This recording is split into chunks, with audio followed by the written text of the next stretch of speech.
محمد رسول الله والذين معه أشداء على الكفار رحماء بينهم. وقال النبي صلى الله عليه وسلم: بعثت لأتمم مكارم الأخلاق. إن الله وملائكته يصلون على النبي يا أيها الذين آمنوا صلوا عليه وسلموا تسليما. اللهم صل على محمد وعلى آل محمد كما صليت على إبراهيم وعلى آل إبراهيم إنك حميد مجيد. اللهم بارك على محمد وعلى آل محمد كما باركت على إبراهيم وعلى آل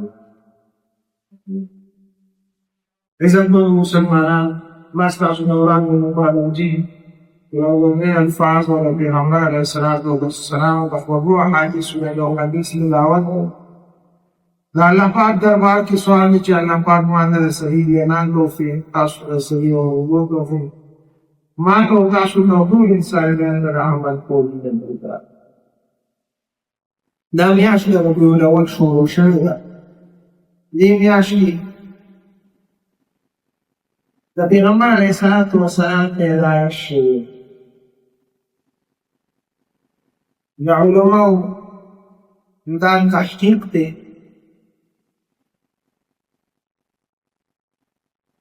چې پیغمبر علیه الصلاة والسلام د دې میاشتې په اتم تاریخ باندې پیدا شوی. مشهور دولسم ربیع الاول، خو دولسم وفات تاریخ دولسم قوي دی، خو د تقویم خاوندان او ماهرانو محدثینو اتم تاریخ د پیغمبر علیه السلام د پیدایش د قوي بیان کړي او د مغول ورسو د مغول په ورځ اتم ربیع الاول باندې پیغمبر علیه الصلاة والسلام دنیا ته راغلی.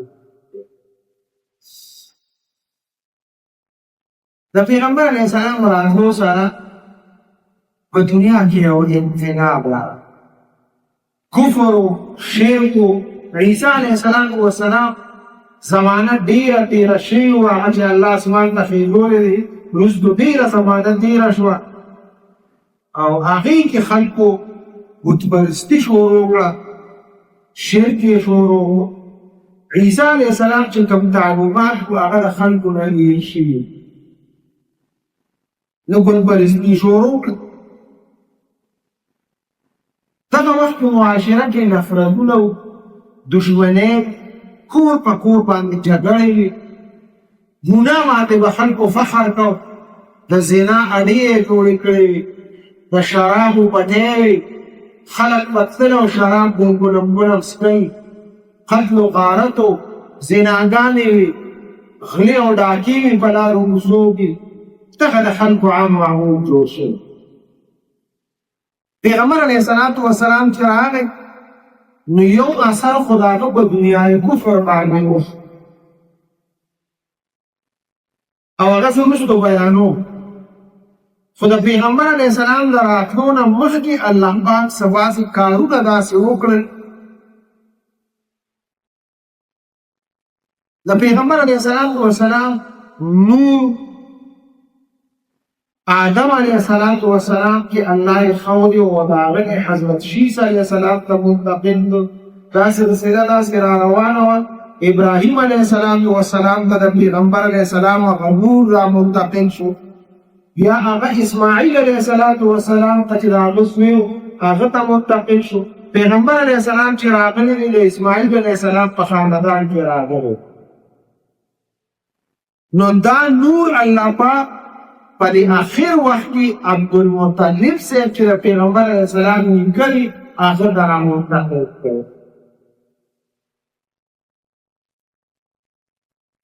عبدالمطلب صاحب په زمانه کې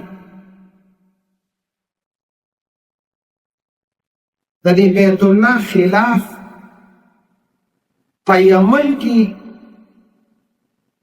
یو بادشاه یو گورنر ابرهه هغه هلته یو عبادت خانه جوړه کړه او خلکو ته یې ویل دلته عبادت ته راځئ بیت الله ته مځې منهي مکرمې ته مځې او ډېره خشته قلعه یې جوړه کړه کور یې جوړ کړه چې خلک دې طرف ته راشي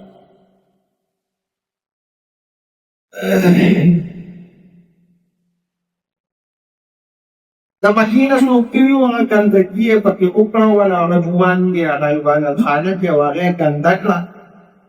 نقصان یې ورته ورسو هغه د بغض او د حسد د وجې نه دفتر د هغه ځای نه را روان کړ شل زره کسان یې را روان کړ او هغه یې راوستل مکې مکرمې ته وطیان ورسره وو او بیت الله شریف د ورانولو هڅه یې وکړه چې یې راوړه چې خلک عبادت له هلته راسي الله پاک هموی ناکام الله پاک مارغان راولېږل داسې طوطه ګرځي او هغوی سره کاڼي ورکړي ول او کاڼي په هغوی ووړل او هغه ټول الله پاک مردان مطلب قرآن کې د هغې ذکر راغلی دی الم تر کیف فعل ربک باصحاب الفیل ته نو ګورې الله اصحاب الفیل سره څه وکړل د ابرهه لښکر څنګه تنګ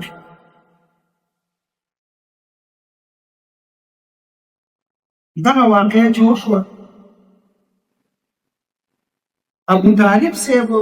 زړه کې یو خبره ده ابو طالب صاحب زړه کې وایي چې موږ ډېر کمزور دي موږ د یو چا مقابله نشو کولی په موږ څوک حمله کوي نو موږ یې مقابله نشو کولی د هغې دپاره یې د الله نه سوال وکړي یا الله ماله ډېر اولاد راکړه چې خاندان مې غټ شي او ځوانانې بهادرانې نو که څوک په موږ باندې حمله کوي یا زمونږ بیت الله ته نقصان رسوي نو چې د هغه مقابله خو کولی شي موږ خو د خلکو مقابله هم نشو کولی دی الله ته یو سوال او دا نظر یې وویل وی یا الله که تا ماله لس بچي ځوانان تکړه نو زه به یو هغې کې د الله په لان کې قرباني کوم الله پاک ورله لس زامن ورکړل الله ته څه کړه او په یو نیک نیت باندې غوښتي و چې زه د بیت الله حفاظت وکړم الله ورله لس بچي ورکړل په هغه لسو بچو کې یو عبدالله صاحب و چې د پیغمبر علیه السلام پلار او په ټولو وروڼو کې دا ډېر زیات خشته و قابل و هوښیار و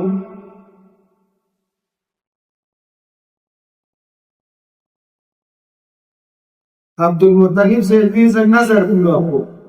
د هغې لپاره یې قراندازي وکړه قراندازي یې وکړه په زامنو کې چې کوم زوی اوس قرباني کوم نه قراندازي په عبدالله صاحب باندې راوښه چې دا قرباني پیغمبر علیه الصلاة والسلام د پلار عبدالله صاحب چاړه هغه عبدالمطلب صاحب چاړه راواغېسته او عبدالله صاحب ته یې ویل دقسې ستا په نوم قراندازي راوړې ده او ما نظر منلی دی دا نظر پوره کول دي راځه چې زه تا قرباني کړم د پلار ته وي هغه جواب یې ونه ورکړو کوم چې اسماعیل علیه السلام ابراهیم علیه السلام ته ورکړ یا ابت افعل ما تؤمر چې تا ته د الله د طرف نه څه حکم دی حقه وکړه نو ته پلار ته وي وی بابا جانه چې څه نصیب مې دی هغه به رارسي زما قراندازۍ کې نوم راختلی دی او د الله په نوم قرباني کېږم ما ته منظور ده راځه چې ځو را روان یې کچاړې راواغېسته او بیت الله شریف ته راغی ټول خاندان خبر شو چې عبدالمطلب صاحب خپل زوی ذبح کوي قرباني کوي نو دا خو د مختلفو میندو اولاد نو د عبدالله صاحب ماماګان او نیانې ګټې خبر شو چې وایي زموږ انوسې زموږ خورایي هغه لعلی ذبح کوي هغوی ورته رالو ودرېدل ورته یې ویل داسې خو مونږ نه کوو ولې ذبح که که نه ته زموږ انوسې چې نه نو ذبح کې هغه ورته ویل قراندازي درته په نوم راوکړې زه څوک ما ته د الله د طرف نه دغه حکم وی نه دا به نه ذبح او د پیغمبر علیه السلام چې کوم ترو ابو طالب صاحب دا د عبدالله صاحب ورور دی هغه مخالفت کې ودرېد وی نه دا خو زموږ ډېر خشته ورور دی په ټولو ورونو کې خشته دی او قابل هم دی نو دا قابل رانه ته وجني نه تا هم ووجني ابو طالب صاحب هم ودرېد او د هغه خاندان هم ودرېدل یعنې که عبدالله صاحب دا لعنون یو مچ عبدالمطلب صاحب ورته وي وی زه څوک یم ما نه چل وښایه ما خو نظر منم اوس دغه نظر خو پوره کول نو څنګه یې پوره کړم چا ورته مشوره وه وی دغه یو فعالګره ښځه فعالونه وباسي دا بعضې ښځې دغسې کوي خو ډېرې اکثرې دروغجنې دي زموږ په کلي کې یوه ښځه وه قرآن مجید بیا داسې راواړه چانه به خلا شي ورسه چل به شي او قرآن مجید به یې اړو په کیلو به یې داسې ګوتې ګرځولې تاسو به لیدي دا حالات تاسو ګرځ بس خلکو ته بیا یو شی افلاطي دی نغلا خوب یا دا چل دا تاریخونه د باندې چاپ کړي یو ځل کې به خپله غلا وه نو بیا ولې چل نه ورته په ګاونډیانو یې راوالو د هغه غریبانان بېګونه وو بیا ولې چل نه ورته داسې دروغ دپاره خلکو د پیسو ګټلو دپاره چل جوړ قرآن کې دا قرآن د فعالونو کتاب دی چې دې کې خلک فعالونه دقسې یو فعالګره ښځه وه هغې له عبدالمطلب صاحب راغی وی دغسې نظر مې منلی دی او اوس څه وکړم هغې ورته چل وکړو دیاره ښځه وه هغې ورته چل وکړو وی داسې چل وکړه چې لسو خان د ده په مقابله کې ودرو او قراندازي کې وباسه چې د چا قراندازي راخیږي لسو خان یې ودرو بیا چې دی نو قراندازي یې وکړه د عبدالله صاحب په نوم باندې راوخته وی اوس څه وکړم وی شل کړه چې شل یې ودرول بیا قراندازي وکړه بیا د عبدالله صاحب په نوم راوخته یا خدای دېرش یې کړل څلوېښت یې کړل پنځوس یې کړل سلو ته یې ورسول چې یو لس کم سل شو بیا د عبدالله صاحب په نوم باندې قراندازي راووت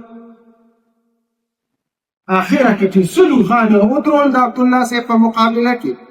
نو قراندازي د اوښانو په نوم باندې راووت ورته یې ویل اوس دا سل اوښان قرباني کړه قرباني نو په عربو کې بیا دا دستور شو چې چا به مړی وکړو او دیت ته یې اخیسته نو سل اوښان ته په دیت کې ورکول یا د سلو اوښانو قیمت ته یې ورکړو او دغه حکم دا قرآن هم برقرار وسات وی سل اوښان اوس نن هم دغه قانون و که یو سړي اسلامي شریف طریقې سره دیت چاله ورکوي قتل یې کړي وي سل اوښان او د سلو اوښانو قیمت دا به ورکوي دا د شریعت حکم په سلو اوښانو فیصله وشوه الله پاک عبدالله صاحب د مرګ نه بچ دا زموږ دپاره څومره فایده وه اوس نن سبا که چا نظر پوره کولو بیا به یې دقسې وژل کول یو بل به یې وژل وجیب اعلانو الله دا طریقه راوویسته او دې دا د پیغمبر علیه السلام د هغه نور برکت و چې پیغمبر علیه السلام نور د عبدالمطلب صاحب نه عبدالله صاحب ته منتقل شوی نو دا برکت راغلی د پیغمبر علیه السلام راتلو سره په دنیا کې څه نور ډېر برکتونه برابر یو برکت خو دا راغی چې په دنیای کفر باندې اثر کوي په دغه زمانه کې دوه سوپر پاور طاقتونه په دنیا کې یو فارس دا ایران چې دی اوس نن سبا ورته ایران وایي فارس لوی طاقت او یو روم او د دې دواړو ذکر په سورې روم قرآن مجید کې راغلی دی غلبت الروم فی ادنی الارض د دوی جګړې به وي یو به په یو باندې غلبه حاصلوله او بل به په بل باندې غلبه حاصلوله سوپر پاور یو وی زه په دنیا کې طاقتمن یم او بل وی زه طاقتمن یم نو هغې کې یو فارس دا آتش پرست دوی به د اور عبادت او د دوی په عبادت خانه کې اور بل شوی او هغه اور د پیغمبر علیه السلام د پیدایش پورې د دې 1000 کاله شي چې کله پیغمبر علیه السلام پیدا شو په کومه شپه باندې نو په هغه شپه باندې هغه آتش داده مړه شو، هغه اور پکې په خپله مړ شو او دا د 100 کالو اور داسې مړ شو لکه چې اوبې دې واړولې بلکل ایره ختم شو اوبه. دا انقلاب د هغوی کې راغی. بل سوپر پاور روم و. نو د روم بادشاه ته به کسرا و. د کسرا د محل کې زلزله راغله چې پیغمبر علیه السلام پیدا شو دنیا ته راغی نو هلته زلزله راغله وخوځېده د کسرا محل وخوځېد. هغوی پوه شو چې دنیا کې څه انقلاب راغلی دی او موږ له به شکست راکوي او نقصان به راکوي او زمانه بس مستقیم شو دغسې اسلام په ټوله دنیا باندې غالب شو او دغه علاقې یې فتح. دا خو دنیای کفر باندې دغه اثر پرېوت د پیغمبر علیه السلام د پیدایش. په عربو چې کوم عربو یمن شام او دغسې دا عرب ممالک دا نور عربستان چې څومره دا ټول عرب به دی ته دې عربو کې قحط سخت قحط خلکو واښه خوړل د لوږې مړه کېدل چې پیغمبر علیه السلام په کومه ورځ باندې پیدا شو هغه قحط الله ختم کو او الله چې دی نو باران وکړو او ټول علاقه سرسبزه شوه او هغه قحط الله دا د پیغمبر علیه السلام پیدایش سره دا برکت او په دغه کال باندې عربو کې یو دستور ومشهور او دا دستور په ټول عربو کې نو قریشو یا نور خاندانونو یو خاندان داسې و چې هغوی به خپلې لوڼه ژوندی ښخ دا یو رسم و چې لور به پیدا شو بس هغه به یې ښخوله ژوندی به یې ښخوله او دا دردناک واقعات دا مخې ته راتلل علماء بیانوي. هغې سره به په کور کې غم راغی ځکه یو ژوندی انسان چې ته ښخې نو څومره غم یې او څومره تکلیف او لور چې به پیدا شوه نو بس هغه به غم و. پیغمبر علیه السلام چې په کوم کال باندې پیدا شو په دقه کال چې په عربو کې څومره ماشومان پیدا شوي هغه هلکان پیدا شو جینکې پیدا نه شو. مقصد د الله نه و چې د چا په کور کې غم رانه شي. دونه هلکان پیدا شو هغه غم په دغه کال ختم او دغه رواج هم هغې سره ختم کړه الله پاک. د هغې نه وروستو بیا خلکو جینکې ښخول هغه پرېښود نو یو خو دغه رسم ورسره ختم شو او بل په ټول کال کې الله خوشحالۍ راوستې په عربو کې خمونه ته. دا د پیغمبر علیه السلام د پیدایش برکت او د پیغمبر علیه السلام د غلبې او د نبوت ګواهي هغه یهودو علما ورکړه. یو عالم راغلی و مکې مکرمې ته د تجارت په غرض باندې. حضرت عایشه رضی الله تعالی عنها دا حدیث را نقل کړی د پیغمبر علیه السلام و وایي مکه مکرمه کې یو یهودي راغلی په دقه د پیدایش په کال باندې دغه وزن و. هغه د آثارو نه داسې ووایي قریشو ته یې ویل ستاسو کې نن څوک ماشوم خو نه دی پیدا شوی. هغوی ورته وایي موږ ته خو پته نشته وایي وګرځئ تالاش وکړو دنیا کې څه انقلاب راغلی تاسو لاړ شئ وګرځئ قریشو کې څوک ماشوم خو نه دی پیدا. خلک وګرځېدل واپس ورته راغلل وایي د عبدالله صاحب د عبدالمطلب صاحب په کور کې یو ماشوم پیدا شوی دی اگر چې پلار یې مخکې وفات شوی خو هغه ماشوم نن پیدا شوی و په کور. هغه یهودي وی ما وله بوزې هغه یهودي وله راوست. پیغمبر علیه السلام چې وکتل نو دا بدن یې وله ښکاره. د پیغمبر علیه السلام د دې اوبو په دې منځ کې مهر نبوت و داسې یو د غوښې غوټه وه چې هغې وکته نو هغه یهودي بېهوشه راغلی چې کله هوش کې راغی نو دا خبره یې وکړه وایي د بني اسرائیلو نه الله نبوت بنو اسماعیل ته منتقل. بني اسرائیل نن نه پیغمبر دا مستحق نه. بني اسرائیل دا هغه زمانې د یعقوب علیه السلام د زمانې نه پیغمبران را روانو د هغوی اخري پیغمبر حضرت عیسی علیه السلام د هغې بني اسرائیلو نه الله پیغمبري واغشله او د اسماعیل علیه السلام خاندان نه راغله کړه د دوه هوښیانو سردار د اسماعیل علیه السلام خاندان ته وکړه. دا پیشنګویي دا د یهودو علماو باندې و پیغمبر علیه السلام پیدایش سره په دنیا کې لوی انقلابات راغلل او خوشحالۍ راغلې، غمونه او پریشانۍ ختمې. او یو رسم و لکه څنګه چې دا لوڼه ژوندی ښخول یو رسم و دا ورسره ختم شو، دقسې یو رسم بل و چې ماشوم به پیدا شو نو هغې د پاسه به یو خورین خانک کېښود په لومبۍ شپه باندې. نو چې دا خورین خانک به یې پې کېښودو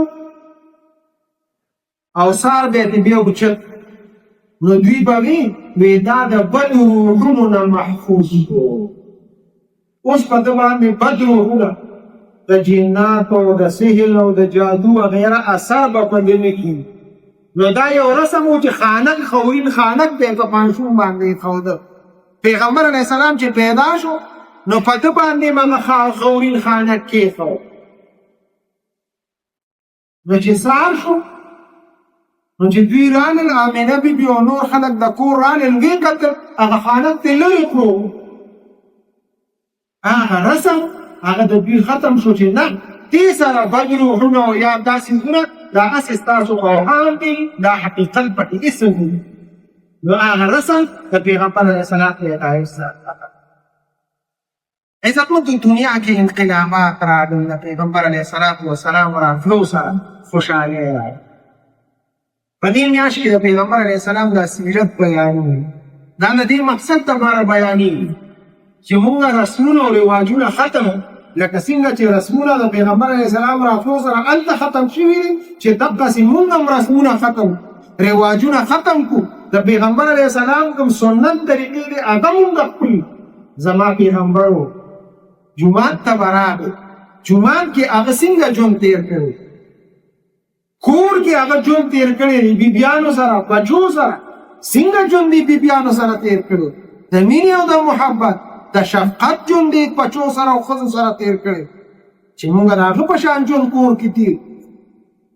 هغه په حجره کې ناسته کړې ده چې هغه پیغمبر علیه السلام د حجرې ناسته څنګه وه. پیغمبر علیه السلام بازار ته تللی دی، کاروبار یې کړی دی، تجارت یې کړی دی. پیغمبر علیه السلام تجارت په کومو اصولو باندې کړی چې موږ هغه اصول وکړو.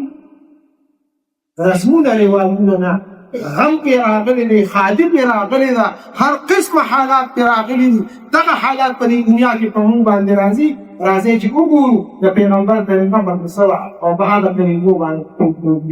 د سیرت دغه مقصد دی. د دې لپاره که څوک اجتماعات کوي، راغونډېږي، جلسې کوي،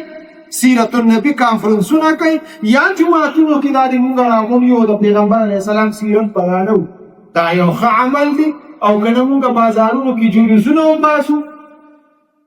او موږ چې دی نو چراغان کوو او موږ چې دی نو ډزې کوو یا موږ نور خرافات کوو د پیغمبر علیه السلام په پیدایش باندې، اسلام قطعا د هغې اجازت نه ورکوي. نه د پیغمبر علیه السلام په زمانه کې صحابه وکړي دي، نه تابعین وکړي دي، نه تبع تابعین وکړي دي. وروستو خلکو دا خرافات ایجاد کړي دي، جلوسونه وباسه.